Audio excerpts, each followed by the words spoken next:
Polícia Federal faz operação contra a corrupção e encontra quem? Pro centro de um novo grande escândalo de corrupção.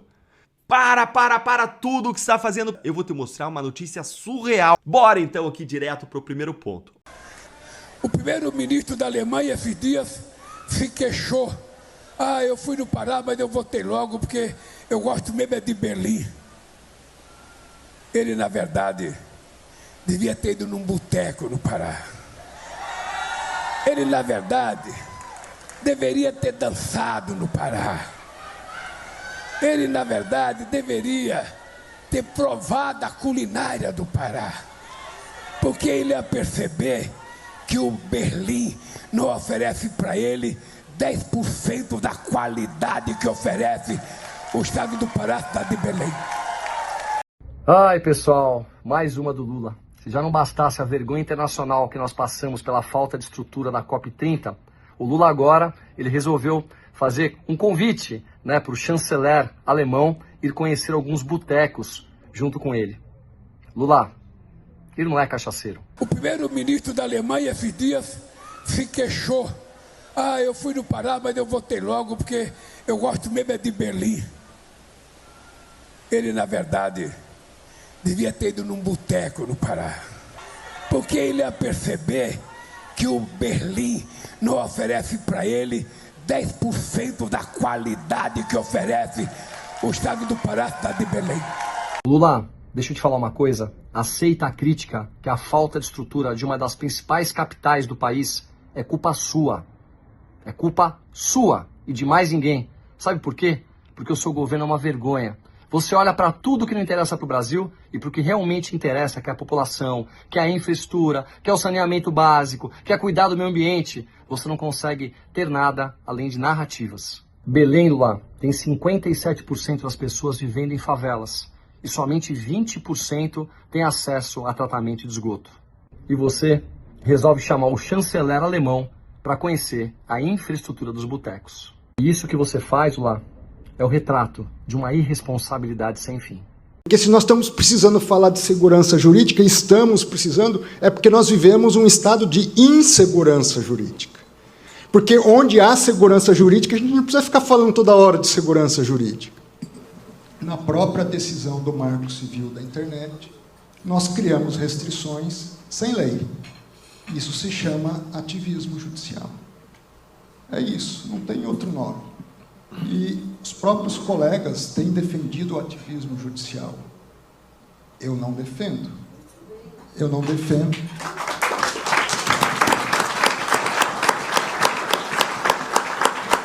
E não defendo porque a Constituição não me dá esse direito.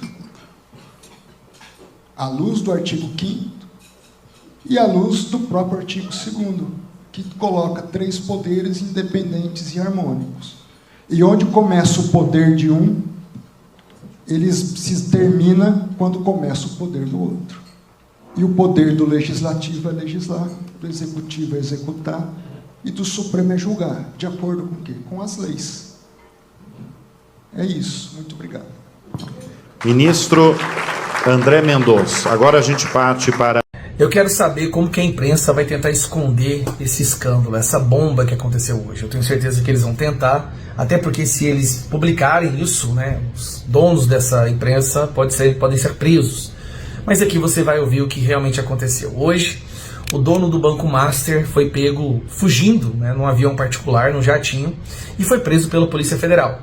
Ele foi preso por falsificação de títulos de investimento, CDBs, forjava, fabricava títulos e vendia, prometendo 40% de lucro acima do mercado, o que levantou suspeitas da Polícia Federal. Então, nós estamos falando de um golpe que ele deu que chega a dar 12 bilhões de reais. Certo? Maravilha, um corrupto sendo preso. Só que o buraco é muito mais fundo. Esse banco já está sendo investigado há muito tempo. Inclusive, esse mesmo cara, o Daniel Vorcaro, teve um pedido de prisão dele em 2019. Por algum motivo, ele não foi preso. Não só ele não foi preso, como ele passou a patrocinar eventos. Sabe esses eventos luxuosos em outros países, onde se leva os nossos ministros do STF para falar sobre democracia? Pois é, Ele ajudou a financiar eventos, inclusive jantares com ministros. Então vamos lá. Primeiro, Brasília está meio que em pânico hoje. Matéria da G1.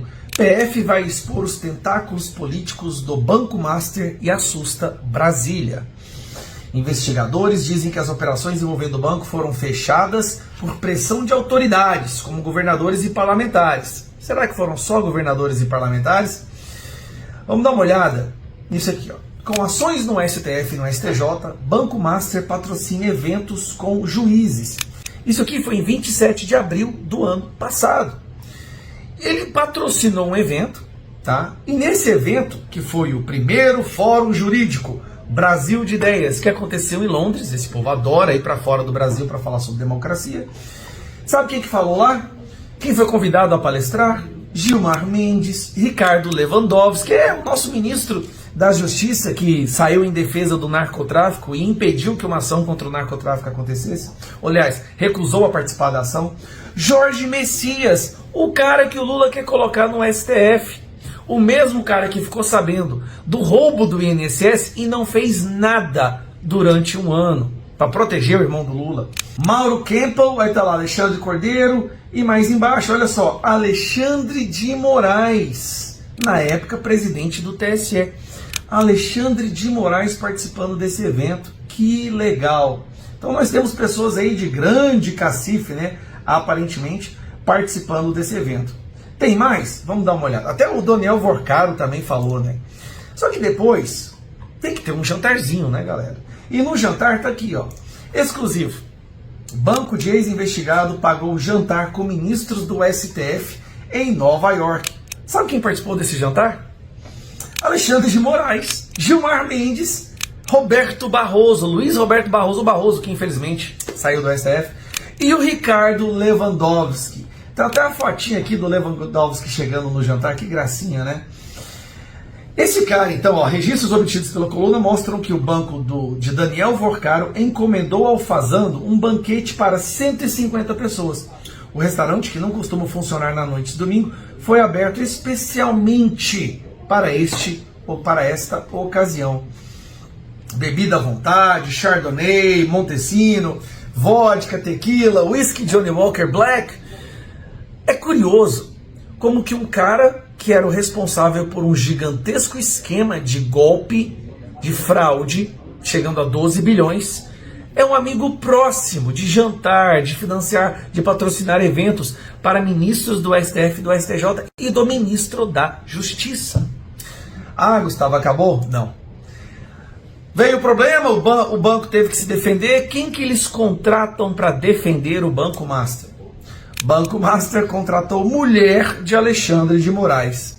Sabe a mulher do Alexandre de Moraes que acabou de ser sancionada pela Lei Magnitsky, que teve o passaporte suspenso e a imprensa ficou revoltada? Ela foi contratada pelo Banco Master, contratou a mulher do ministro Alexandre de Moraes para representá-lo judicialmente, segundo a colunista Malu Gaspar, do jornal O Globo.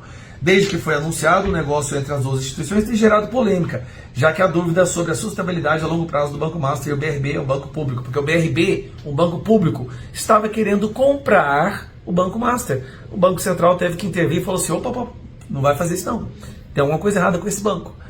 Então você percebe que eu não posso falar o que você percebe, porque senão vão bater na minha porta, mas você consegue ver a situação que o Brasil está agora? Está claro para você? Ministros da nossa mais alta Suprema Corte viajavam pelo mundo, iam a jantares pagos com um cara que roubou 12 bilhões, vendendo títulos falsos, que estava sendo investigado há muito tempo, mas por algum motivo não era preso. Foi preso hoje porque estava no jatinho para fugir do Brasil. A polícia chegou e o prendeu. Bom, primeiro, parabéns para a Polícia Federal. Fazia tempo que nós não víamos ações que realmente iam contra a corrupção, ou pessoas que roubassem. Cara, fazia falta. Como a gente sentia saudade de ver isso acontecendo? Aí vai a pergunta. Quanto tempo até esse cara receber um habeas corpus? Você acha que ele vai ficar preso? Não sei, porque se ele ficar preso, ele pode delatar. E vendo quem ele costumava andar, as pessoas que andavam com ele, vai ter gente graúda aí. Então, o mais provável é que, pela nossa democracia, pelo Estado Democrático de Direito, ele vai receber um habeas corpus, como o André do Rap, e vai fugir do Brasil. E aí ninguém vai ser preso. Porque essa é a justiça brasileira. Tem rabo de porco, orelha de porco, focinho de porco, tem cheiro de porco, anda como porco, faz ronk-ronk, entendeu? Não venha dizer pra mim que é um pônei. Falar um pouquinho da questão do Banco Master. Essa questão do Banco Master Pouquinho não, né? é um troço tão estranho, né? Porque a figura lá é sempre aquela figura, aquele Daniel Vorcaro, sempre me parecia um cara bem esquisito. Não estou aqui fazendo acusação nenhuma, mas, bom, tá preso, né, na Polícia Federal, estava tentando embarcar para Malta, depois seguiria para Dubai num avião particular. Ontem à noite foi preso em Guarulhos. Ele tinha acabado de fechar a venda, né, acertar a venda do Banco Master para uma holding, para Victor, com a participação de um grupo de Dubai, dos Emirados Árabes, né? 3 bilhões de reais. Mas a história com o BRB, que é o banco, vocês que moraram em Brasília, vocês podem falar um pouquinho mais. Bom, primeiro que banco estatal, para mim, tudo tinha que ser privatizado, inclusive Banco do Brasil, Caixa Econômica Federal, olha, de repente até o BNDES também vai, entendeu? Mas, cara, onde é que ainda tem banco estadual? Em alguns lugares tem, né? Acho que o Banrisul foi mantido, o do Espírito Santo, se não me engano, também foi mantido, mas o Banesp foi vendido, o Banespa foi vendido. Aí você tem o BRB, e o BRB, que é do governo do DF, um tempo atrás, estava querendo comprar o Banco Master.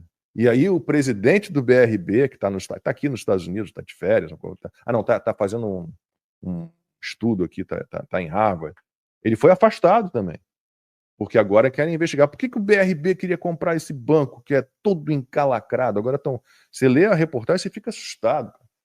Era promessa de ganho acima do que o mercado paga normalmente, era crédito falso.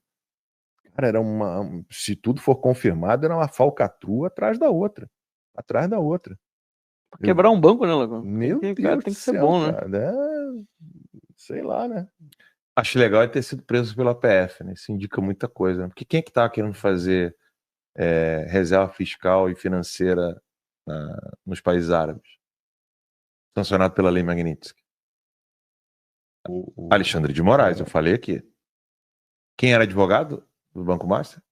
Quem era o braço jurídico do Banco Master? A Vivi. Viviane Bassi de Moraes. Estava lá no escritório dela mesmo. Então, meu irmão, é o seguinte. Tem rabo de porco, orelha de porco, focinho de porco, tem cheiro de porco, anda como porco, faz ronk-ronk, entendeu? Não venha dizer pra mim que é um pônei. Não venha me dizer que é um pônei. Se o cara foi preso pela Polícia Federal do Alexandre de Moraes, é porque ele viu que alguma merda ia acontecer, ele poderia dar com a língua nos dentes para poder sair. O interessante é o seguinte, Lacombe. Quanto tempo depois da prisão... Quando que o banco foi declarado, então, como... como é que é o termo? Deixa eu pegar aqui. O banco foi declarada a falência do banco. Quando é que foi declarada a falência do banco? Vocês sabem? Horas depois da prisão do cara. Não, não é falência, né? Falência não, como é que é o nome? Nem insolvência não. Como é que tem? Pera aí que eu vou ler aqui pra você. Eu tenho aqui, tá aqui, peraí. Ó, a liquidação extrajudicial anunciada pelo Banco Central horas depois da prisão. Exatamente. A cara do Max foi a melhor. Não, imagina você ser cliente de um banco desse. Acabou. Risco sistêmico o banco total, acabou. Possível fraude contábil, tentativa de impedir destruição de provas. A cara do Max, filma a cara do Max. Rapaz, eu não consigo entender, cara. A compra pelo grupo Victor, com investidores dos Emirados. Isso aí tudo pode ser uma indicação. Liquidação extrajudicial. Movimento desesperado de salvamento. Indisponibilidade dos bens dos controladores e dos ex-administradores da instituição. Possivelmente arquitetado por aqueles que já sabem da operação da PF. E aí? As coisas são tão óbvias, né? Desenho óbvio pra galera aí. São tão óbvias, né? Não, é porque o cara sempre vai poder dizer, não, mas você não tem provas, né? Você não tem provas, você não pode falar isso. Eu vou te processar, não sei o quê, né? Porque existe uma ética também nesse sentido, né? Mas, cara, é só você olhar tudo que o Alan acabou de falar. Você vai juntando as pecinhas, né? Aí você pega a peça do quebra-cabeça, aí você monta, aí quando você olha a imagem final que sobrou, pô, não tem dúvida. Não tem a menor dúvida. Foi uma grande operação esse troço, cara. Os caras criaram um banco para fazer uma operação financeira. Isso é óbvio. Tudo indica, né? Isso é óbvio. Entendeu? Agora vamos ver. Vai ter que ser provado e tudo. Realmente vai. Agora, tudo que você mostrou aí aponta para um único lugar. Então é muito difícil que não seja isso. Extremamente difícil que não seja isso. É você chegar num boteco, aí o boteco tem a maquininha de aposta, e aí tem umas meninas muito novas que frequentam o boteco o tempo todo, entendeu? E o dono do boteco... Cada dia elas saem com um cara diferente. Cada né? dia elas saem com um cara diferente, e o dono do boteco tem uma Land Rover. Mas o nome é boteco. É isso aí. Exatamente isso. Entendeu? Sei porque me É. veio a imagem agora, cara. Bom, não tinha Não, tem um escapatória. detalhe, o boteco só aceita cash. Não tem cartão, a maquininha tá quebrada. Tá sempre quebrado. Tá né? sempre quebrada a maquininha. Assim, ó. Pior que tem isso no Rio. Não aceitamos cartões, tá escrito assim, ó. Pior que tem isso no Rio pra caramba. Não aceitamos cartões. Tem uma Quando eu passei quase 6 meses na República Problema de Dominicana para fazer o tal do Hexatlon Brasil, que é aquele reality show da Band, produzido por turcos. Meu Deus, como é que eu escapei daquilo? E era um vilarejo, não era uma vila de pescadores, Las Terrenas, no norte do país. Era um lugar pequeno, cara, né? Muito pobre, assim, muito pobre. Aí, quando eu precisei trocar dólar, né, pelo peso, né, pela moeda local, eu pedi à produção, eu preciso que vocês me levem numa loja de câmbio. A loja de câmbio aqui agora, mais perto, fica a 150 quilômetros daqui. Eu falei, pô, mas como é que eu vou fazer? Já que vão aceitar dólar, eu vou... Cara, tem uma casa de câmbio aqui, clandestina. Não vou fazer isso, né? Não sou um cara de fazer esse tipo de coisa. Eu falei, cara, não tem jeito, cara. Aí a produtorazinha foi lá me levar no lugar. Meu irmão, entrei, era uma loja de, sabe, pinball, de videogame, como é que chama? Aqueles fliperama, aquelas coisas assim, né? Aí eu entrei, era um lugar bem esquisito, com gente mal encarada, pouca gente jogando, mas umas pessoas encostadas assim nos cantos, né? Aí fomos entrando e a produtora foi me levando, não, é lá no fundo, lá no fundo.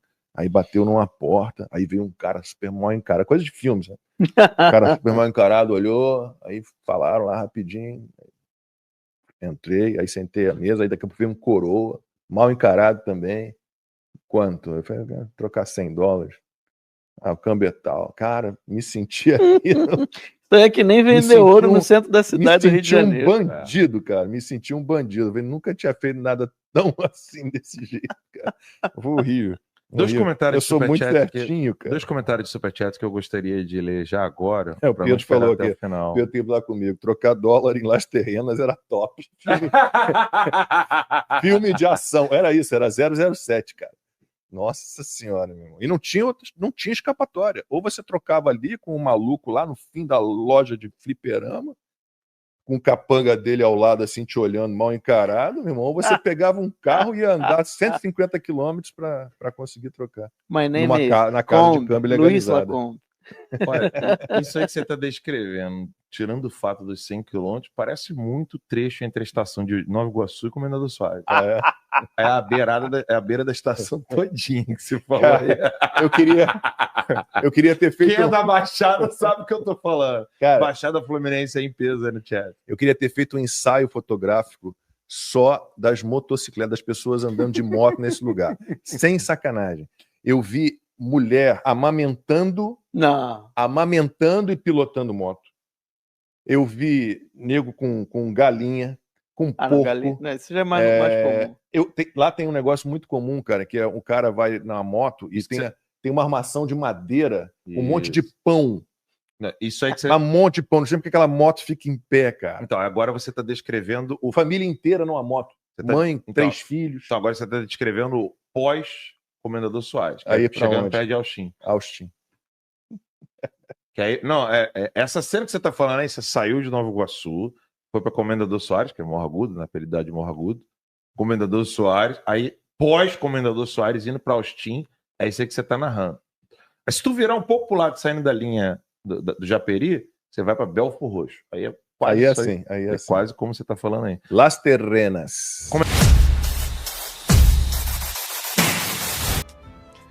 Depois da fake news do final de semana, que a tarifa acabou, não tem mais tarifa, Trump recuou, a força de Lula se mostrou presente, a realidade começou a bater na porta. Aí vem a turma do Paulo Capelli, lá do Metrópolis, relatar o seguinte, ó. Retorno de Trump sobre tarifas frustra expectativa do Planalto.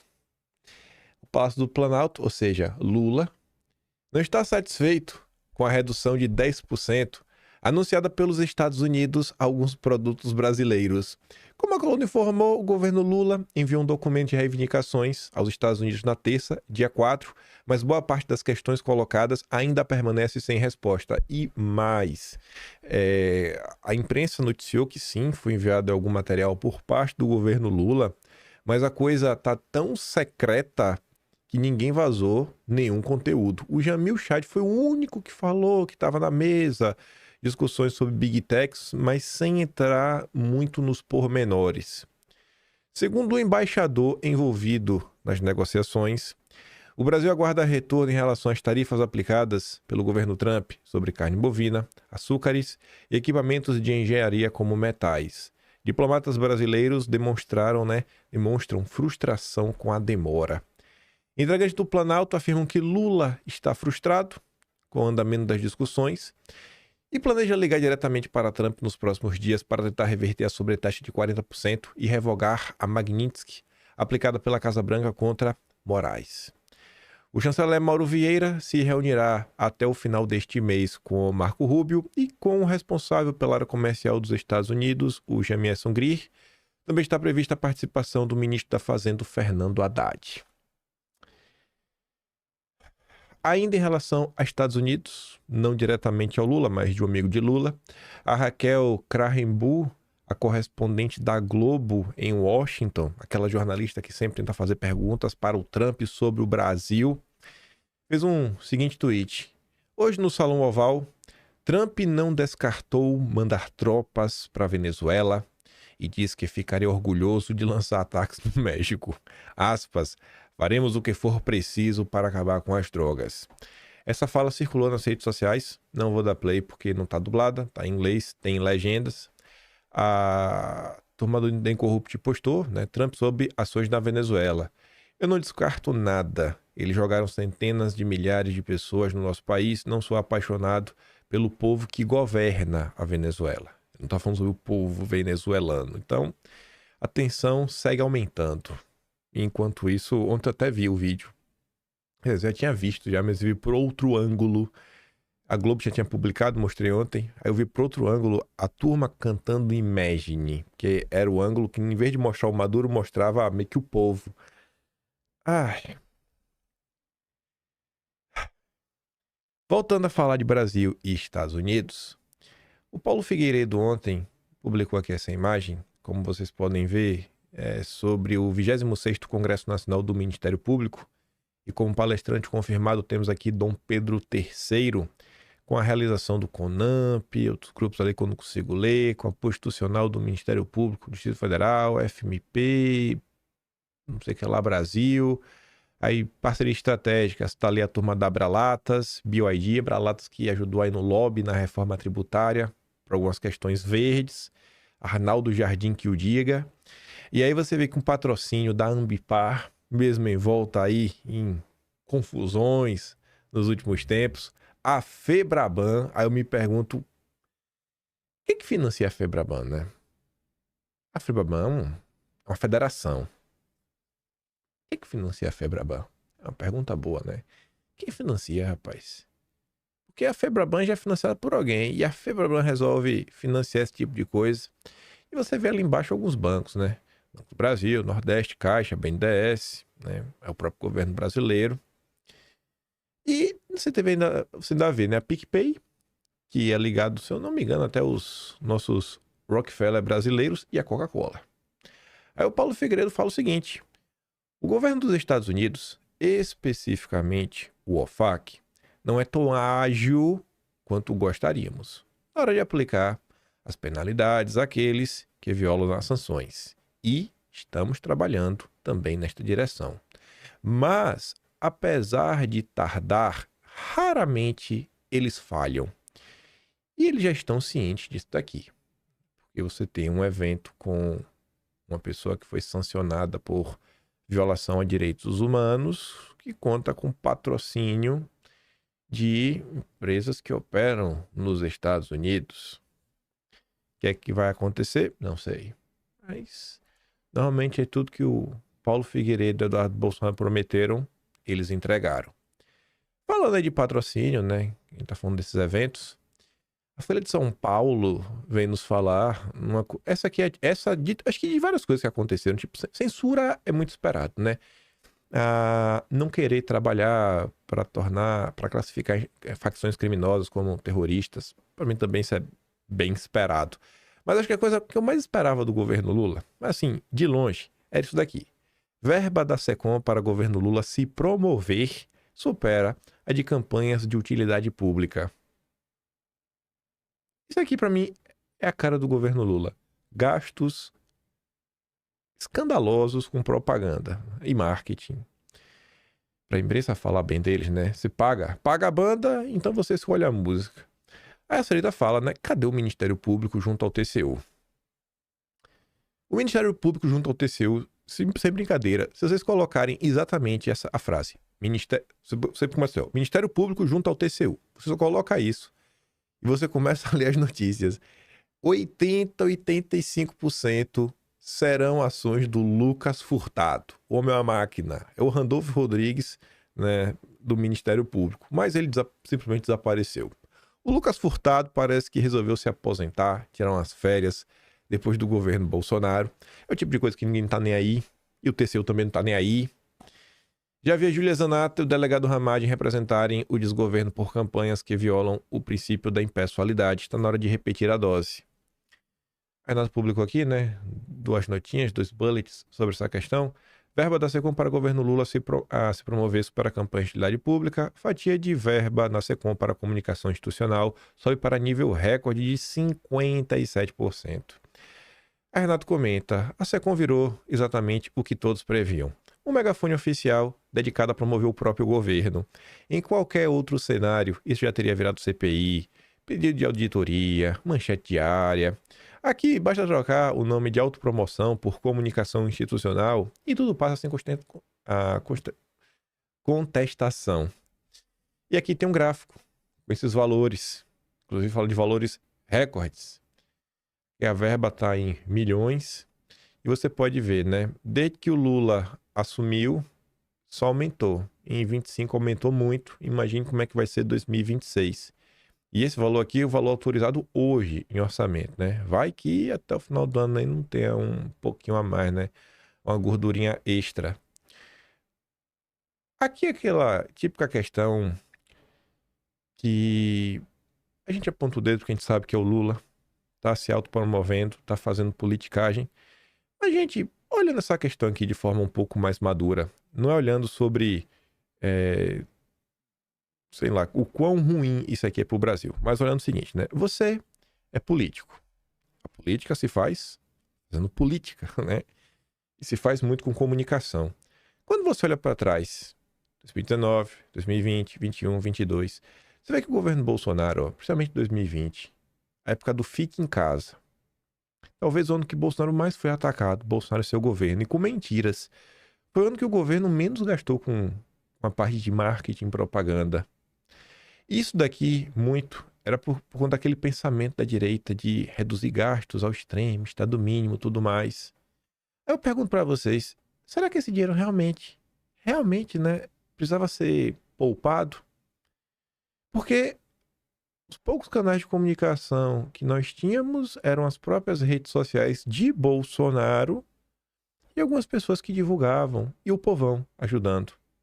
Sendo que até hoje muita gente ainda se informa sobre a Globo, e a gente vai falar sobre isso. Eu falei que a gente ia falar da Globo e verba e outras coisas. Então, às vezes, a gente fica nessa daí, né? 2019, 2020 teve um comportamento que no início o pessoal achava isso lindo, maravilhoso, né? Aquele pessoal, não, eu não uso fundão, não, eu economizo com assessores, eu só tenho 7 assessores. Cara, pra que só 7? Se tu já consegue fazer o trabalho com 7, imagine o trabalho extra que você conseguiria fazer se tivesse 14 21. Não tem para que economizar nesse tipo de coisa. São as ferramentas para fazer política no dia a dia. Lula aí passa de todos os limites, né? E ele tá nem aí, tocando pau. Quando o direito voltar, a partir de janeiro de 27, espero que a janeiro realmente a direita faça esse trabalho de homem a homem, mas assim, pesado. Que entre aí um consórcio de empresários ou para comprar a Globo ou então para fechá-la. E aí que a gente fala sobre isso, ó. Esses números são assustadores.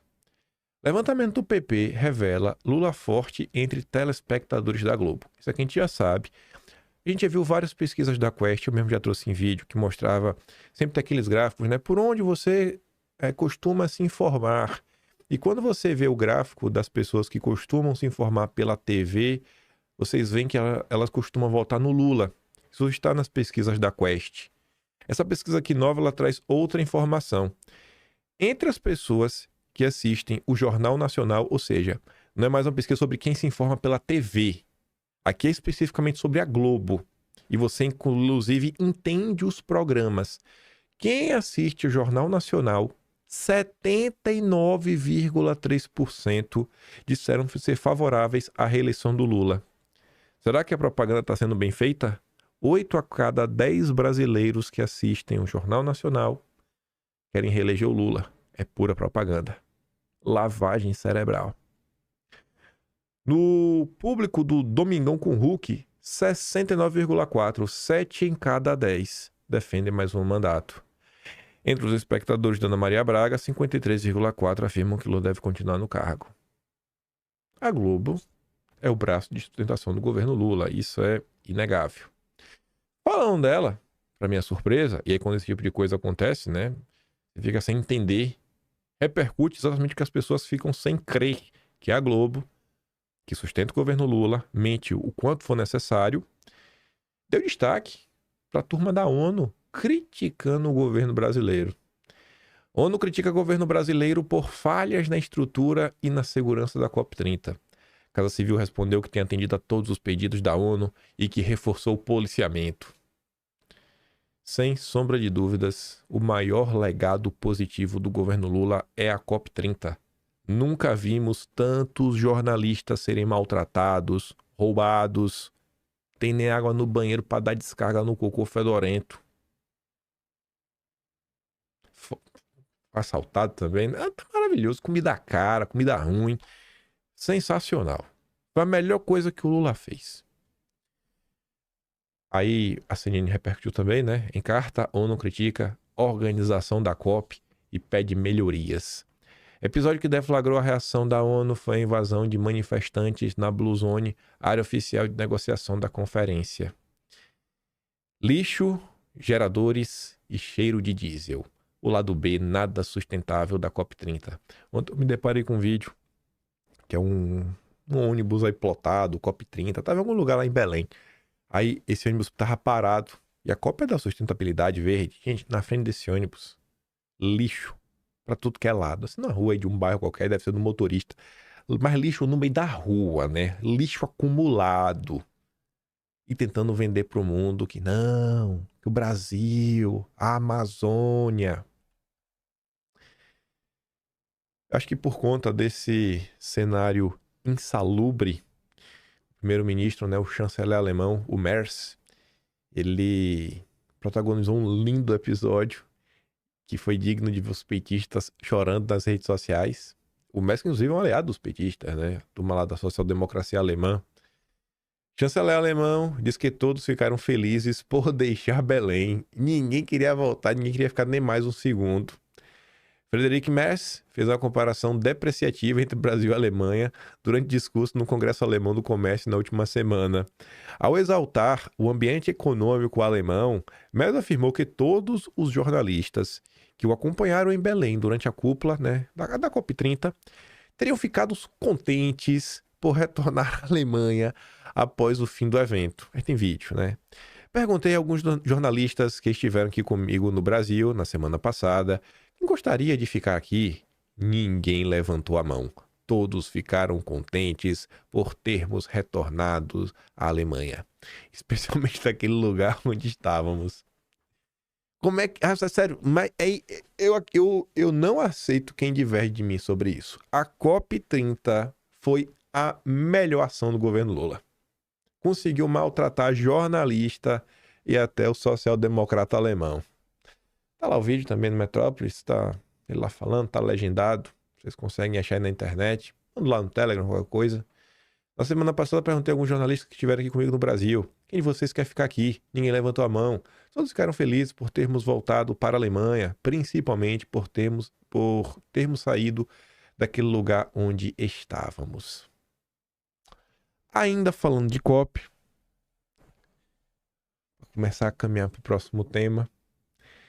O Ministério Público Federal tuitou sobre atuação em defesa da justiça climática norteia a participação do MPF em eventos na COP30.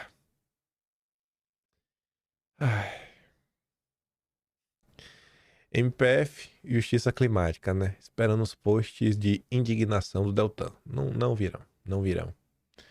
Como é que pode uma coisa dessa, né? Esse post aqui, acima de tudo, qualquer pirraça, é só pra fazer aquela provocação de sempre. Vocês acham mesmo que é só tirar o Lula do poder que o Brasil estará resolvido? Você acha só, às vezes, um impeachment de uma pessoa no judiciário que tá tudo resolvido? O problema do Brasil é extremamente complexo. É extremamente complexo o problema brasileiro. Mas assim, extremamente complexo. Até essa turminha aí do mercado financeiro que diz lutar por desburocratização e redução de impostos, eles falam isso da boca para fora. Porque no final do dia, se eles conseguirem enxergar um cenário onde talvez o imposto para eles não abaixe, mas aumente para os seus concorrentes, eles vão apoiar isso. Porque se ele tem a fatia do mercado maior do que ele tem hoje, ele vai ganhar mais dinheiro. Então ele não está preocupado assim no cenário de Brasil como um todo. É cada um olhando para o seu, né, pro seu próprio espaço. Aí você pega esse pessoal, você quer desenvolver qualquer trabalho de infraestrutura no Brasil. Aí vai lá o Ministério Público e embarga. Não, porque a questão climática, não, tá precisando estar indígena, não, porque o carbono, não, porque os peixes aqui passam um rio, sei lá, o lençol freático. Eles arranjam qualquer tipo de desculpa. E você não consegue sair do lugar. A gente está diante de um problema seríssimo. Aí você vê algumas pessoas apresentando soluções simplistas. Não, é só fazer o corte de gastos com equipe. Se tiver os presidentes das casas alinhados, tudo se resolve. Meu amigo, Tarcísio aí brincando de CEO, como se isso fosse resolver o Brasil como um todo. Ah, meu Deus. Aí por conta desse tipo de atitude e outras, né, do judiciário brasileiro, que eu acho que o Mendonça resolveu tecer um comentário minimamente ácido, né, quando ele estava lá no lead do Dória. Mendonça associa a decisão do Supremo sobre marco civil na internet a ativismo judicial. Eu já falei para vocês mais de uma vez, até antes de ser moda, que se um dia me convidarem para qualquer um desses eventos, eu irei. Só que eu irei para tentar defender alguma coisa da nossa pauta, né? E eu acho extremamente válido as pessoas de direita conseguirem obter espaços em eventos como esse, cavar, né, espaço, ocupar espaços para discordar. Discordar, porque a maioria das pessoas que estão lá passam pano pro regime. E o Mendonça fazer o oposto, né? Enfim, ele deu exemplo. Falou que a questão do marco civil da internet é um exemplo de ativismo judicial. A declaração foi dada em almoço empresarial do LID, né, do Dória. Nós criamos restrições sem lei. Isso se chama ativismo judicial, que muitos colegas defendem. Eu não defendo porque a Constituição não me permite. No mesmo evento, Mendonça demonstrou preocupação com o tema da segurança pública. O tópico foi apresentado como um dos indicadores mundiais de governança. Quem entende segurança pública sabe que, às vezes, a gente quer tratar um problema de câncer com pílulas de AS. Disse Mendonça, que afirmou não estar defendendo A, B ou C. Temos a fala do Mendonça sobre a questão do ativismo. Cadê meu telefone? Onde é que eu botei? Vou pegar meu telefone aqui. Peraí. Pronto, cá estamos nós. Porque se nós estamos precisando falar de segurança jurídica, estamos precisando, é porque nós vivemos um estado de insegurança jurídica. Porque onde há segurança jurídica, a gente não precisa ficar falando toda hora de segurança jurídica. Na própria decisão do Marco Civil da Internet, nós criamos restrições sem lei. Isso se chama ativismo judicial. É isso, não tem outro nome. E os próprios colegas têm defendido o ativismo judicial. Eu não defendo. Eu não defendo.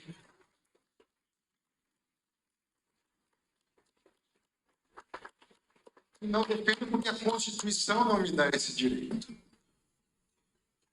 À luz do artigo 5º e à luz do próprio artigo 2º, que coloca 3 poderes independentes e harmônicos.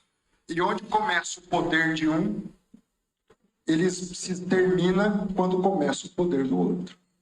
E o poder do legislativo é legislar, do executivo é executar e do Supremo é julgar. De acordo com o quê? Com as leis. É isso. Muito obrigado. Ministro. Aí, né? Cada um no seu quadrado. Pelo menos deveria ser assim, né? E aí, só pra fechar aqui, pra gente falar de judiciário e Bolsonaro.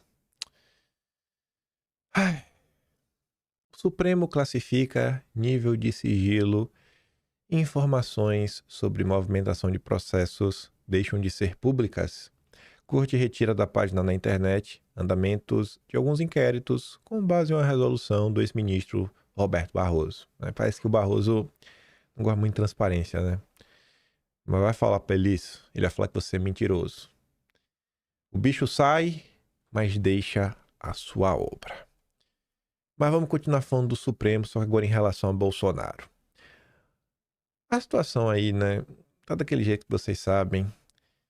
Absurdos atrás de absurdos, atropelos atrás de atropelos, a ponto que qualquer boca aberta, tipo assim, é aquele típico vídeo que não tem nada especial. Esse vídeo ganha destaque por quê? Porque até mesmo a imprensa corrupta que trabalha para sustentar o regime, para perseguir pessoas, vê que estão passando e muito do ponto com o Bolsonaro. Vamos ouvir o Josias. É mais um passo à espera da prisão de Bolsonaro, que é o que os juristas estão falando que vai acontecer. O Supremo está imprimindo a esse resultado uma agilidade incomum, né? Esse documento que consolida o julgamento, a rejeição por unanimidade do recurso do embargo declaratório das defesas do Bolsonaro e dos seus cúmplices aí desse grupo principal da trama do golpe, o Supremo teria 30 dias para publicar esse acordo, já publica agora resultado, o julgamento foi na semana passada, publica agora a ata e o acordo, que é o resumo da decisão, vai sair nos próximos dias, e aí tem mais alguns dias ali para a defesa do Bolsonaro e dos demais apresentarem embargos dos embargos, o outro embargo que se chama infringente, que serve para rediscutir o mérito, mas sabemos todos que nada disso vai prosperar. Esse jogo está jogado, Fabiola. Então agora é aguardar que, com essa agilidade, cheguemos ao trânsito em julgado, que é quando não cabe mais recurso de nenhuma espécie, e a expedição dos mandados de prisão, né? Pois é. Aí, vamos falar sobre isso, né? Uma prisão ilegal, absurda. Na verdade, Bolsonaro já está preso no inquérito que ele nem foi denunciado. De boa. Ninguém reclama. Ninguém acha ruim. Ninguém aparece pra falar nada, sabe? A não ser aqueles gatos pingados de sempre, né? Os filhos de Bolsonaro, Mário Frias, Gil Diniz, aquela galera de sempre, né? Os pés de chinelo. Os bambambam da direita estão ocupados com outras coisas. E a gente não pode cobrar eles não. Não cobre eles não, porque eles são intocáveis. Aí, o Mário Sabino ontem resolve escrever sobre a situação. Mário Sabino... Tem hora que eu me pego assim em divagações que eu me pergunto, será que o Mário Sabino tá naquele ponto da vida? Ele deve ter, acho que mais de 60 anos. Que ele se pega, ele olha pro que tá acontecendo. Aí ele se questiona... Às vezes ele não deixou a birra tomar conta, qualquer tipo de sentimento que não seja nobre, né? E analisar o governo Bolsonaro, né, com a ótica muito... Como é o nome, rapaz? Muito tendenciosa. Aí agora ele pensa e fala, pô, bicho, eu acho que é injusto, sabe, o que tá acontecendo contra o Bolsonaro. Que é muito injusto. E ele tentar talvez fazer uma meia-culpa para botar a cabeça no travesseiro e tentar dormir. Lembrem que aquela matéria, os blogueiros de crachá, que tem um papel crucial nessa perseguição, é na revista do Mário Sabino, né? Revista Cruzoé. E ele começa falando assim, ó. Manchete. Lula não foi para a penitenciária. Se Bolsonaro for, será por vingança. Ótima manchete, já deixa claro em 2 frases o que está acontecendo nesse país. Vingança.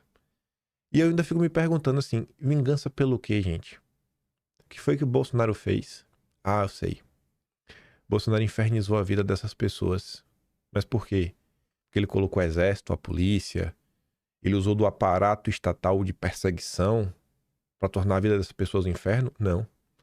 Sabe o que Bolsonaro fez para tornar a vida dessas pessoas que o perseguem um inferno? Ele ousou falar a verdade. Ele ousou despertar as pessoas para o que realmente se passa no país. E desde então, essas autoridades, elas não conseguem mais ficar de boa. Era tudo um grande fingimento, né? O povo não sabia de nada, então fingia que tava tudo bem, e eles fingiam que tava tudo bem também, e ficava nessa. E agora fica difícil, né? Bolsonaro colocou, não foi um bode, botou um mamute na sala. O mamute é pequeno, um dinossauro, aquele comia planta, aquele bem grande do pescoço. Botou daquele, o povo falou, meu Deus do céu, vai fazer o que com isso daqui? Não sei. Bolsonaro botou aí agora pra tirar esse dinossauro. O povo não quer voltar a dormir, não quer voltar pra Matrix. Aí o Mário Sabino começa. Petistas têm prazer orgástico nas redes sociais ao antecipar que Dom Pedro III mandará trancafiar Bolsonaro na papuda. Isso é o petismo mesmo, né? Movido pelo ódio. Dizem que o ex-presidente da República, condenado por golpismo, é cidadão comum e que, portanto, não tem direito a privilégio nenhum, muito menos o de começar a cumprir pena em prisão domiciliar. Afirmam que milhares de idosos como Bolsonaro, com a saúde abalada como ele, estão presos em penitenciárias, padecendo agruras idênticas aos dos presos jovens e saudáveis, sem merecer nenhum tipo de atenção especial da justiça. É o problema que esses presos que estão sofrendo isso, né, são condenados por crimes, não é por uma farsa, né, não é por um crime impossível. O golpe.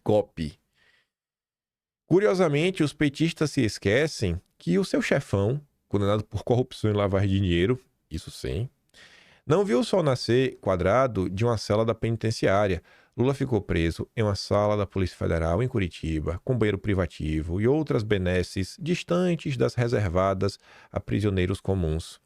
Outro presidente da República, Fernando Collor, também condenado por corrupção e lavagem de dinheiro, foi inicialmente encaminhado para uma penitenciária alagoana, onde permaneceu em cela individual, com banheiro próprio.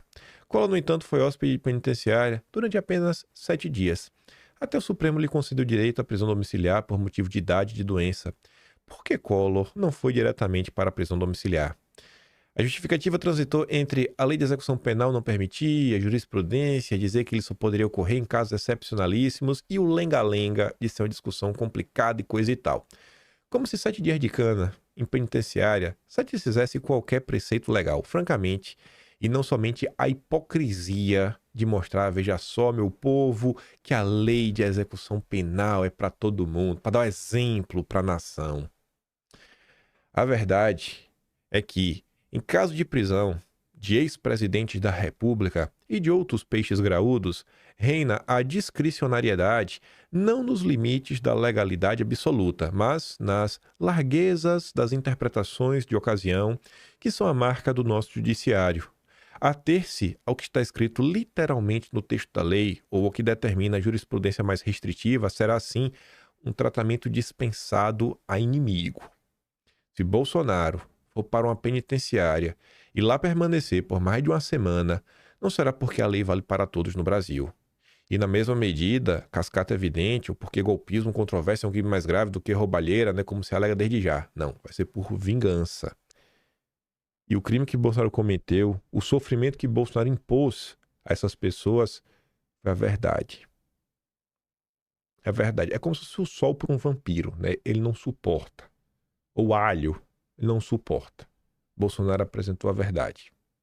E a verdade incomodou demais e segue incomodando. Por isso que eles censuram, né? Você censura a verdade, não a mentira.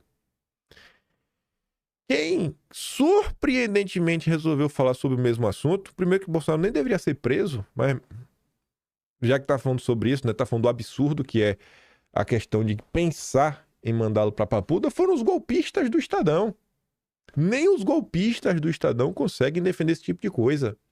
Bolsonaro merece tratamento especial. Em poucos dias, portanto, né, ele começa lá falando julgamentos, mas será certificado o trânsito em julgado e expedido mandado de prisão definitivo contra Bolsonaro. Caberá a Dom Pedro III, relator da P 2668, determinar o local onde a pena será cumprida. É uma hora grave. Prender um ex-presidente da República impõe ao juiz uma reflexão que transcende a dimensão individual do condenado. Moraes deve combinar senso de justiça, prudência institucional e respeito às prerrogativas inerentes ao cargo. Sobre sua decisão, seja ela qual for, não pode parar a dúvida de que se trata de uma justa reparação, não de vingança. Eu queria ter um pouco dessa esperança, sabe? De falar, não, esse cara tem que ter bom senso. Um dos maiores vingadores, ele vai ter bom senso? Vai. Tem se discutido 4 destinos possíveis para Bolsonaro. O complexo penitenciário da Papuda, uma sala de Estado-Maior em instalação do Exército, uma cela especial na sede da Polícia Federal ou prisão domiciliar. Todos são juridicamente plausíveis, mas nem todos são igualmente adequados à condição do apenado. Este jornal entende que Bolsonaro não é um preso qualquer. O Estado sancionador pode e deve aplicar a lei com firmeza, mas sem ignorar as prerrogativas associadas à presidência da República, nem as circunstâncias excepcionalíssimas do ex-presidente. E o que é que eles querem falar com isso, né? As circunstâncias. A saúde de Bolsonaro, debilitada após múltiplas cirurgias decorrentes do atentado à faca, do Adélio, que era afiliado até ao PSOL, não pode ser tratada como mera questão lateral.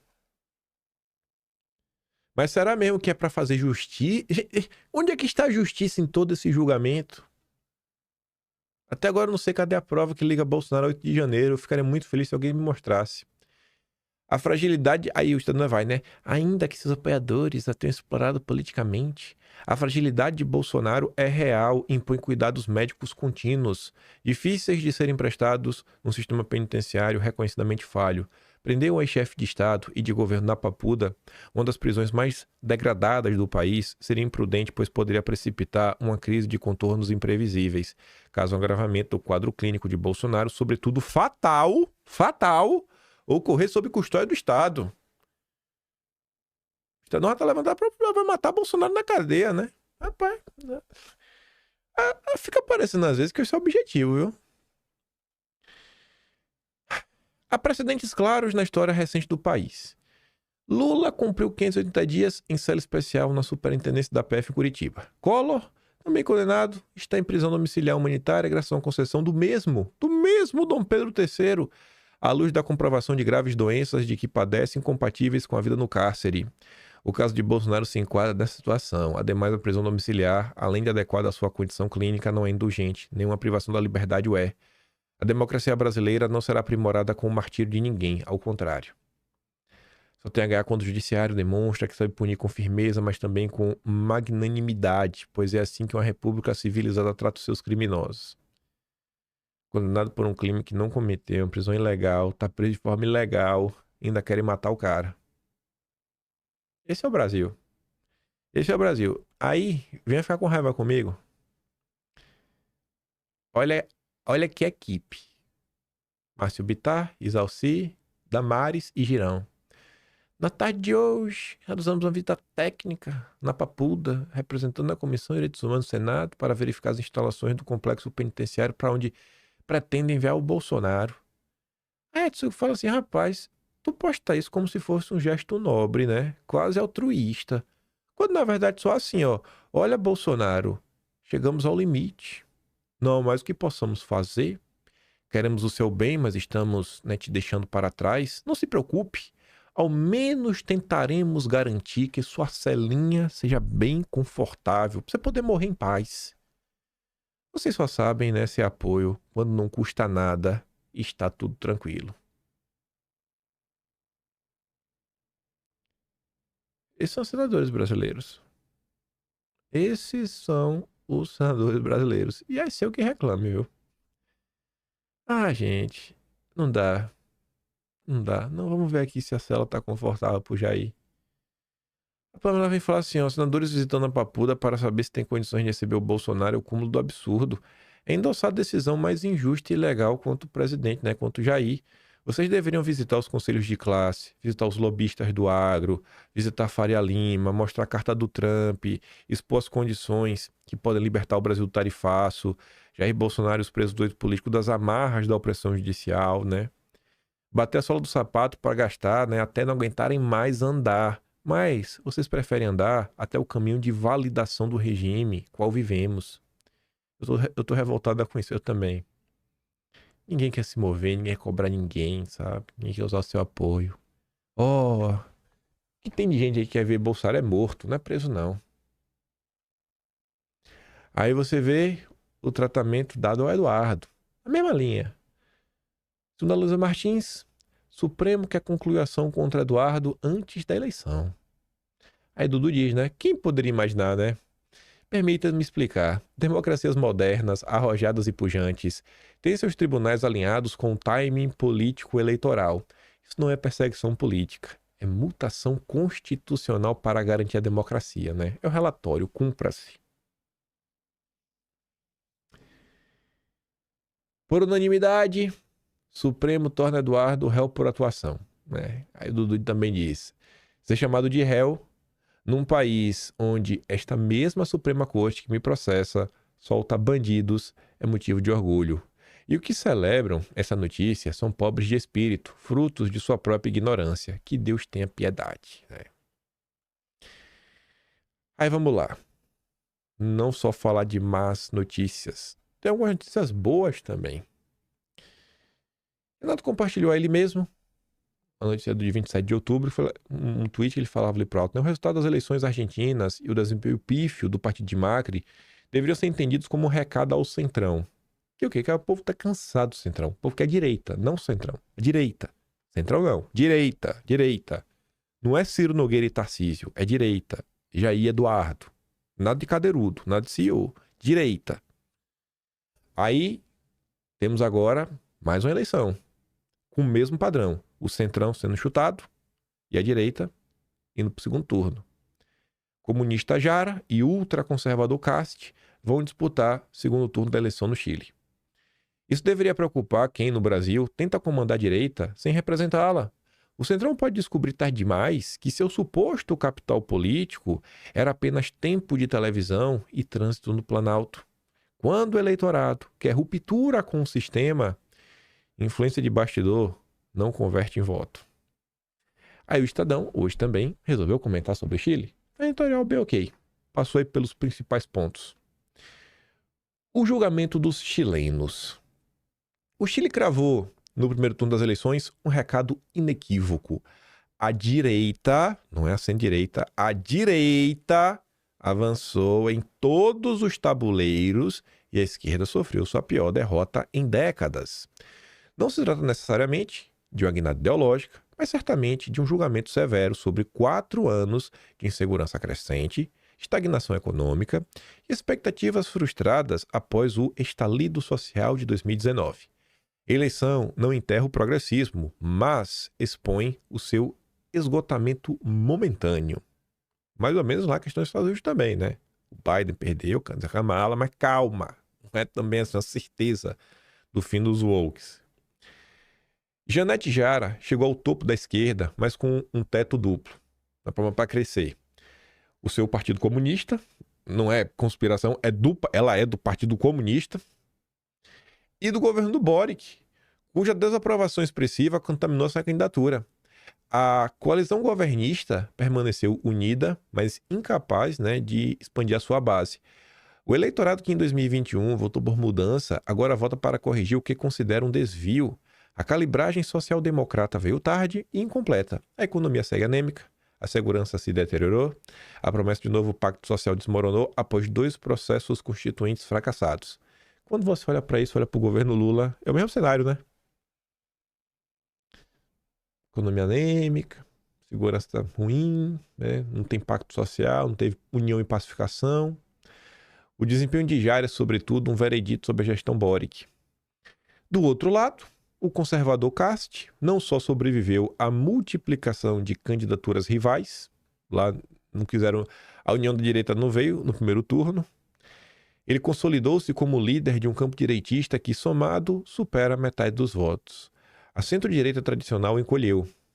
De novo, a centro-direita tradicional, ou seja, a turma do Tarcísio e do Ciro Nogueira, encolheu. Mas aderiu de imediato à sua candidatura, garantindo-lhe unidade e um favoritismo pleno no segundo turno. A coalizão liderada pelo Partido Republicano de Cast avançou expressivamente nas duas casas do Congresso. Mas, ainda assim, a governabilidade será difícil. O novo parlamento combina posições mais duras, com um grau elevado de fragmentação. O partido elegente, hoje numeroso, é também previsível. E a Câmara, historicamente avessa à disciplina, tende a produzir dissidências. Cast pode governar com maioria, mas não necessariamente com estabilidade. Mesmo que Cast consiga articular a maioria, dificilmente vai ter estabilidade. Esse quadro se insere numa transformação mais ampla. A erosão do centro e a ascensão de forças anti-establishment. Esse é o quadro do planeta Terra. Olhe para o planeta Terra. Eleições pelo planeta Terra. O centro desmoronando.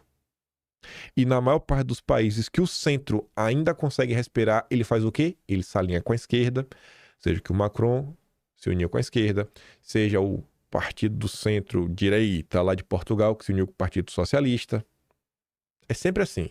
Tem que trazer alguém para perto para tentar se manter em cima, né, da carne seca. Na própria Alemanha também, né? O partido lá do Merz se juntou ali com outros partidos da esquerda para garantir que a AfD não vai tomar o controle do país. O desempenho do outsider Franco Parisi, novamente acima das expectativas. Isso aqui também a gente nota em outros países, né? O outsider, aquele cara que chega reclamando, antissistema, batendo de frente, falando mil loucuras. Cara, ele tá crescendo, superando expectativas. Confirma a presença de um eleitor volátil, desconfiado e pouco ideológico. E aí eu não sei se é pouco ideológico, porque esse eleitor está se mostrando de direita. É que a diferença vai do nível de radicalização e raiva que o eleitorado está do sistema. Até onde o cara está disposto a estar o pau da barraca. A centro-esquerda, né, tradicional, por sua vez, encolhe a olhos vistos, incapaz de oferecer um relato convincente e recuperar sua tradicional centralidade. Ou seja, assim, não tem projeto de país, nada para ofertar. É igual o Lula. Gente, vamos, por um momento, vamos fingir que a gente não gosta do Lula. Vamos fingir que a gente gosta do Lula. Vamos fingir que a gente é petista por 10 segundos. O que a gente que conhece o bolsonarismo, vamos pensar que a gente é petista, a gente tá jogando a favor do Lula. O que a gente poderia falar enquanto petista para tentar convencer uma pessoa a deixar o Lula ficar por mais 4 anos na presidência? E de coração, não é torcendo o bico, eu não consigo pensar. Eu não consigo pensar em nada que o Lula tem a oferecer por mais 4 anos. Eu falo, não, cara, deixa o Lula mais 4 anos. Simplesmente eu não consigo ver nada, não tem ideias, a mesma gritaria de sempre, as mesmas pessoas de sempre, o mesmo projeto que colocou o Brasil no buraco. Então, assim, por que a gente iria reeleger o Lula? O que o Lula tem para oferecer? Nada. Nada. É um padrão no mundo. Igual o centro. O centro oferece corte de gastos de pobre. Nada de super salário do judiciário. É a versão chilena de um fenômeno visto em outras democracias. Moderados, comprimidos, entre polos cada vez mais assertivos. No segundo turno, Cast e Jara disputarão o centro. A batalha será travada menos em torno de programas do que de percepções. Ordem versus continuidade. Mudança responsável versus risco de extremismo. Autoridade versus medo. Aquela babaquice de sempre. Ambos já ensaiam suavizar arestas. Ambos dependem de um eleitorado que quer segurança, mas desconfia de aventuras, muito por conta da imprensa. Ambos sabem que não há vitórias perenes num país onde um pêndulo nunca para de oscilar. O Chile não fez uma escolha definitiva, mas pronunciou um veredito sobre o passado recente. O próximo mês dirá se esta guinada direita é um episódio de correção ou início de um novo ciclo político. A única certeza por hora é de que o país deixou de ser previsível. E aí, olha que interessante, né? Essa aqui não foi a foto que eu usei para estampar esse tema. Bolsonaro com quem? Com Cast. Em 2023, assim, se Vê que Bolsonaro não colocou esse cara do dia pra noite, né? Aí você volta no tempo.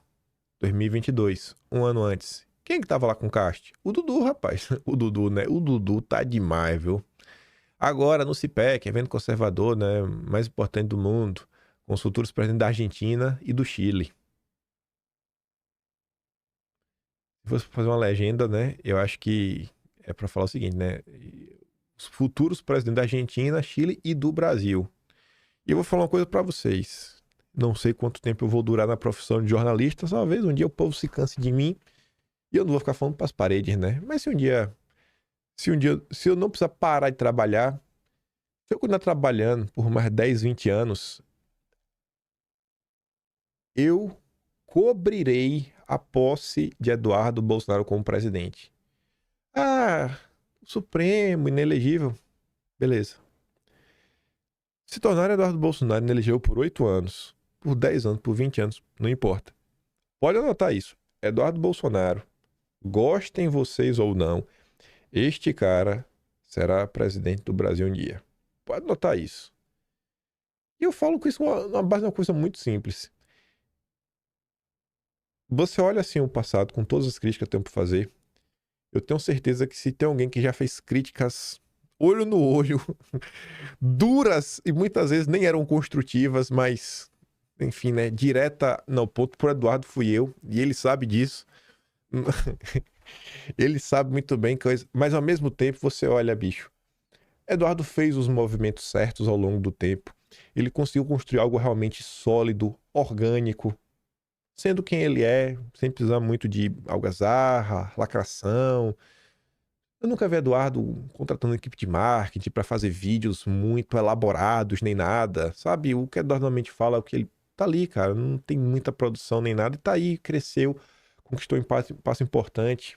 Muita gente já o vê como a liderança, e Eduardo só tem 41 anos. 41, gente, em 10 anos, Eduardo ainda terá 51. Se Bolsonaro tem 70 hoje, em 2025, se você volta 6 anos no tempo, Bolsonaro tá com 64 por quando assumiu. Com 10 anos no tempo, Eduardo ainda vai estar 13 anos mais jovem do que Bolsonaro quando se tornou presidente. E você vê esse período que está fora, todo o sofrimento que está passando. Sofrimento normalmente traz maturidade. Vocês conhecem mil pessoas, talvez seja o caso de vocês. Às vezes quem tem uma infância muito sofrida, a família lá pode perder um pai, perder uma mãe. Cara, você é forçado a amadurecer. Esse cara vai ser presidente do Brasil. Pode caçá-lo agora. Pode caçar quando for. Esse cara vai ser presidente do Brasil. E o Dudu tá ali, ó. Não é furo de São Paulo, mas vai tomando a América Latina. Aí em 2022, com a Argentina, né? Com o deputado argentino Milei, e como a imprensa noticiou, o 4º colocado nas eleições chilenas, né? Antes de virar modinha. 2019. Olha onde é que estava o Dudu. 2019. E postagem no perfil oficial do próprio Castro, né? Conversando com o grande Eduardo Bolsonaro em La Fuente Alemana, a morte do Chile real. Aí o Jordan comenta, né? É impressionante. Quem já estava com o Cast 2019? O Dudu. Eduardo deve ser o político mais bem articulado da direita popular internacional. E aqui no Brasil, muitos da direita não dão valor a isso por pura picuinha, ou porque alguns querem, né, o voto do Bozo sem o Bozo. E para aí, não. A foto que eu usei de 2018. Tá ali, ó, com o Jair, rapaz. O maior Jair, uma cópia, né, tudo mais. O Castro deve ser presidente agora. 2025. E ele tá na pista tem tempo. São mais de 7 anos de trabalho. Trabalho, organização. E tá ali, ó. Uma cópia aqui do Ladrilho, a revista, né, implementar em seu futuro governo, tudo mais. Só trabalhando, né? Pensando. Ideias. Projetos. E trabalhando em torno de ideias, projetos. Tem um partido. Tem uma base de aliados. O cara tá para se eleger presidente da República. Fez o dever de casa. Para por aí? Não. Cúpula pró-Bolsonaro terá Príncipe a 4º lugar em eleição chilena. O cara só foi em 4º lugar, mas estava ali trabalhando de forma séria. E tava ali, ó, a lista de participantes convidados para discutir cultura, segurança, economia e política em 4 de mesas redondas reúne desde o príncipe brasileiro Luiz Felipe de Holanda de Bragança, um candidato derrotado nas eleições presidenciais do Chile no ano passado, José Antônio Cast, entusiasta da ditadura do Pinochet, né? Como a imprensa noticia. E aqui tem uma coisa curiosa. Eu acho que vocês já devem ter escutado o Eduardo falar que por várias e várias vezes as pessoas olham com desdém para alguns políticos quando não estão na alta. E nesse período que o Trump ficou fora do governo, muita gente se afastou dele. E foi nesse período que mesmo o Trump fora, o Eduardo estava lá. Teve a ver viagem, aí você via, se encontrar com a família do Trump, foi lá visitar o Trump e tal, e tem a ver que ele foi até com a família dele, com a mulher, acho que só tinha a filhinha na época, não tinha filho ainda, e tava lá, na baixa, junto, pra você ver, pô, esse cara tava comigo na baixa, né? Aí agora quando o Trump volta na alta, tome Magnitsky.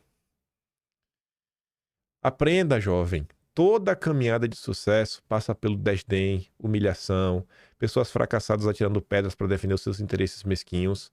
A política é uma maratona, não uma corrida de 100 metros. Por isso eu aposto nas bases, nos princípios, não nas circunstâncias do momento. E depois ele gravou um vídeo também. Quem estuda história antevê o futuro e aprende com as experiências alheias. Cast é vitorioso, mostrou a importância de um partido alinhado. Gostei muito de ouvir isso, Eduardo. E comprovou que a política é uma maratona, não 100 metros rasos. Tô gostando dessa versão Eduardo Bolsonaro centrado e paciente.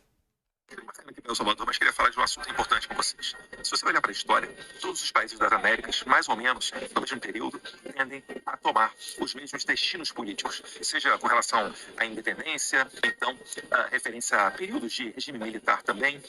E se nós olharmos esse momento atual, a América Latina está dando uma guinada à direita. Se você olhar o Equador com Noboa, está à direita, né? O Peña no Paraguai, direita. Javier Milei na Argentina, direita. E agora, mais recentemente, ontem com a eleição do Chile, José Antônio Cast desponta como favoritíssimo a derrotar a candidata Jara, que é do Partido Comunista Chileno, que faz parte, inclusive, do Foro de São Paulo.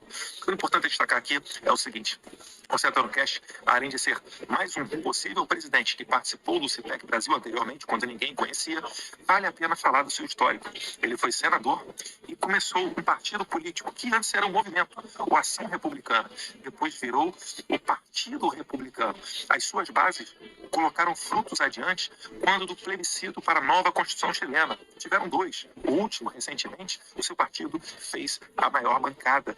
Então, José Antônio Cast conseguiu, com um movimento popular unido a um partido sólido, com bandeiras bem identificadas, dar uma guinada à direita e hoje desponta como favorito à presidência do Chile. Que Deus abençoe o José Antônio Cast e que nós consigamos aprender com os nossos vizinhos as lições para fazer o dever de casa da maneira mais rápida e eficiente possível. Amiguinhos, tirei aqui Eduardo da tela. Notícia aqui de Breaking News de última hora, que isso aqui é curiosíssimo. Banco Central decreta liquidação extrajudicial do Master. Enfim, decretou a manhã de hoje, liquidação, né? E aqui nossa já tá aqui, ó. Daniel Vorcaro, preso hoje, está com seus bens indisponíveis. Você pega aqui no Claro Jardim a quantidade de notícia, ó. Master. O Banco Master ontem anunciou que ia ser vendido para Fictor. Ontem. Hoje o Daniel Vorcaro está sendo preso. Rapaz, o sistema é bruto, viu? O sistema é bruto. O Fictor anunciou a compra do Banco Master. Rapaz. É visto com reservas praticamente todo o mercado financeiro. Segundo ambas as instituições, tem praticamente as mesmas relações políticas em Brasília, incluindo o Gumota. E o Daniel Vorcaro foi preso, rapaz.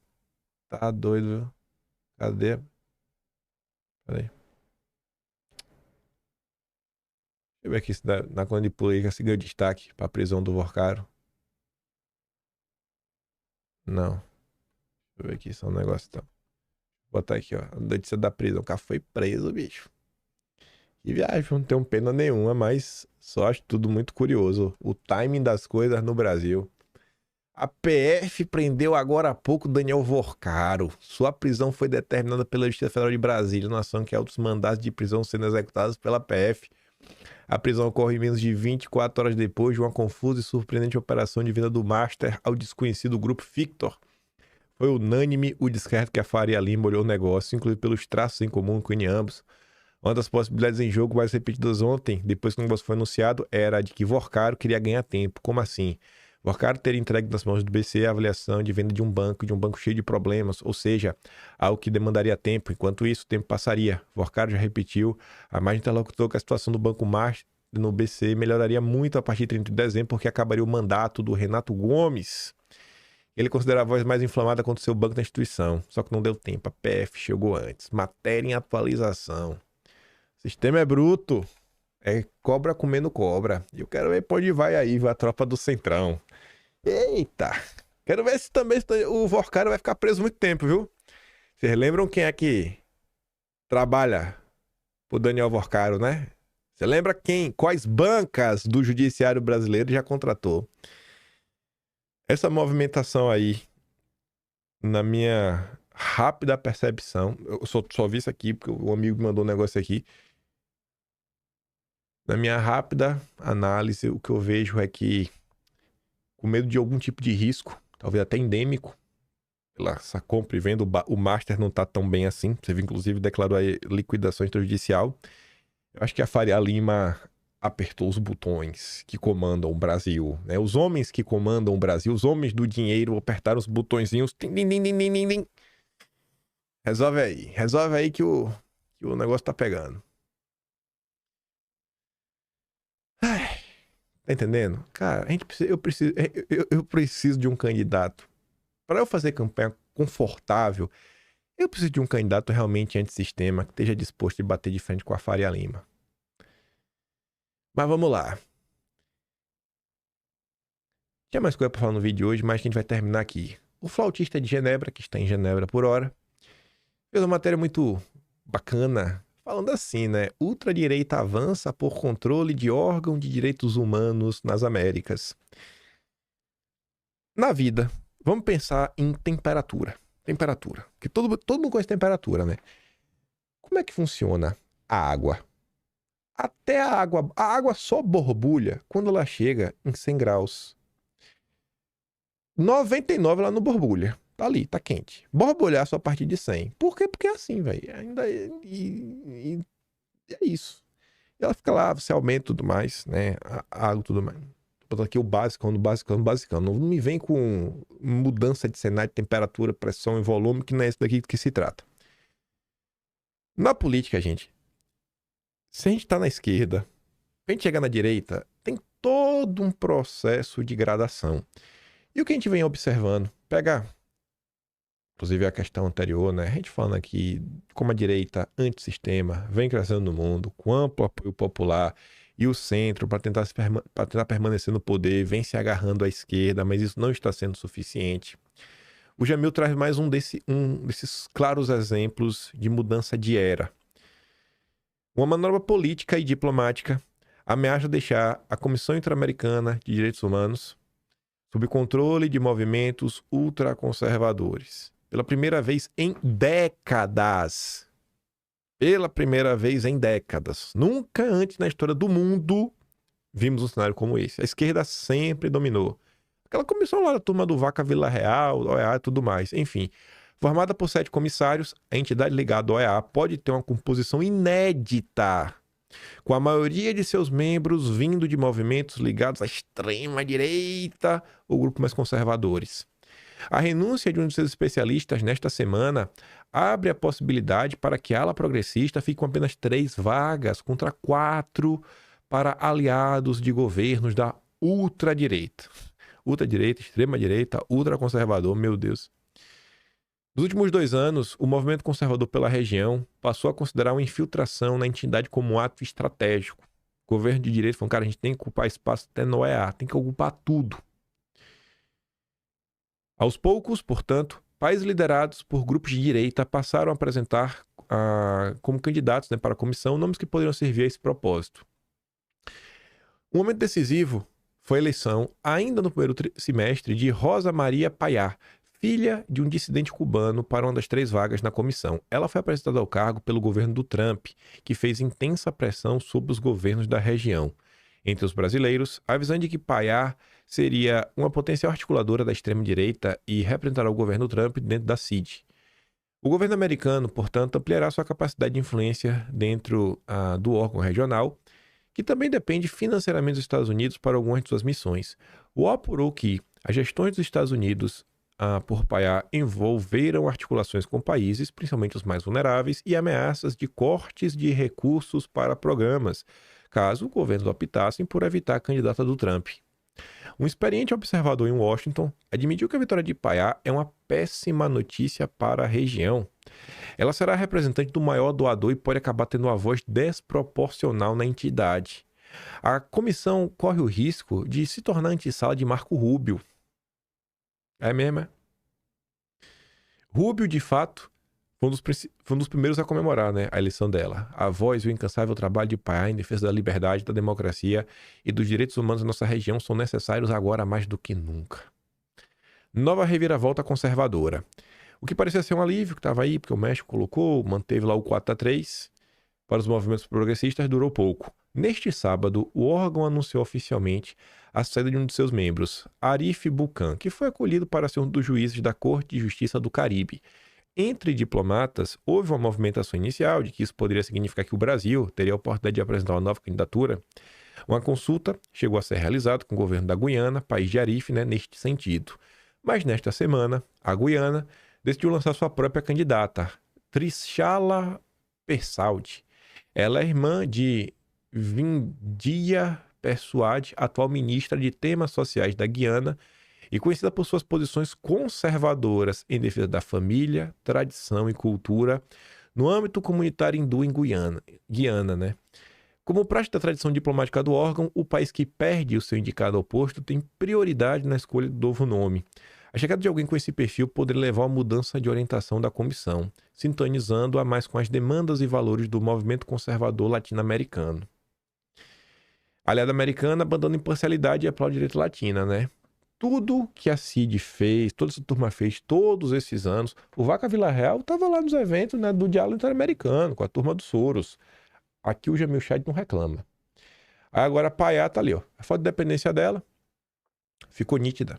Semana passada, a Payá rompeu qualquer protocolo de imparcialidade como comissária e foi uma das convidadas para a posse do presidente da Bolívia, Rodrigo Paz, que é de direita. Ela também esteve com Janine Áñez, presidente destituída e acusada de crimes. Sua história ilustra que essa luta é continental contra a ingerência do regime cubano, as ditaduras e suas injustiças. A presidente Áñez personificou a integridade daqueles que não se curvaram diante da vingança política dos castristas e de seus cúmplices. Noutra postagem nas redes sociais, ela ainda marcou o dia contra o comunismo. Essa é boa, viu? O mundo deve registrar que o comunismo é incompatível com a dignidade humana, a liberdade e a prosperidade. Assina embaixo. Payá ainda comemorou a escolha da venezuelana Maria Corina Machado como vencedora do Nobel. Obrigada por registrar ao mundo que a liberdade é essencial para proteger a paz, escreveu a comissionária. Tinha mais coisa pra gente comentar, mas tem que comentar com calma. Ia levar muito mais tempo. Envolve 26, vale a pena comentar tudo de vez. E até para terminar o vídeo em um astral melhor, terminando dessa forma, o mundo está mudando. De forma inquestionável, o mundo está mudando. Quando Trump perdeu em 2020, parecia que era o fim do mundo. Quando Bolsonaro perdeu em 2022, parecia o fim do mundo. Às vezes ainda parece o fim do mundo, né? Por conta de tudo que está acontecendo. Mas nesse momento de tristeza, né? Você vê quem é quem no jogo. Você vê pessoas aparecendo. Você vê a força da população. A força do bolsonarismo, né? Que se rejeita a abandonar o Jair. A despeito aí tristeza da turma do Centrão. O Jair não vai ficar para trás de jeito nenhum. E as coisas estão aí, estão avançando. Gente, a administração Trump começou no final de janeiro. Ou seja, a gente está em novembro. Nem terminou novembro. A gente tem 9 meses e meio. Fevereiro, março, abril, maio, junho, julho, agosto, setembro, outubro. 9 meses e meio. Dá pra botar 10 meses, porque começaram aqueles 21, acho que de janeiro, tá dia 18 agora. Cara, 10 meses. Olha a virada de mesa. Nesses países europeus, estão tão empolgados em avançar com a questão da agenda verde. A agenda woke cada vez mais em descrédito. como o Eduardo até disse outro dia, né? Depois da Magnitsky, até algumas contas e canais pararam de ser derrubados. O Alan dos Santos tá com conta na rede social. Até o Alan. A vitória vai chegar. Vai chegar, vai chegar. Possivelmente muito antes do que a gente espera, viu? Eu sigo esperançoso para 2026. Talvez eu seja um eterno otimista, mas sigo esperançoso. Vejo assim muita coisa acontecendo. Esse final de semana aí, a possibilidade do Flávio ser o plano C, se o Jair não puder, nem o Eduardo. Me agrada também esse caminho. Ai, e é isso, né? Vamos ver o desenrolar de tudo que está acontecendo. Os países ao nosso redor são a prova cabal de que esse papo de centrão, do eleitor de centro, ninguém aguenta mais isso, sabe? Papo chato, papo furado. Eles só estão onde estão porque tem amplo apoio da imprensa também, que joga contra o tempo inteiro. E esse país há de sair do buraco, viu? Não há mal que dure para sempre. Vou mandar os vídeos que eu dei play lá no Telegram. Se gosta do meu trabalhinho, quiser ajudar um pouco mais, pode ser no meio do canal. Tem um botão de valeu, tem um Patreon na descrição. A versão final, né, bonita assim, revista do Atrás de Setembro, já está disponível lá no site também. E fiquem com aquele grande beijo. Um abraço. Vejo vocês amanhã. Tamo juntos. Valeu, meus amigos. Fui!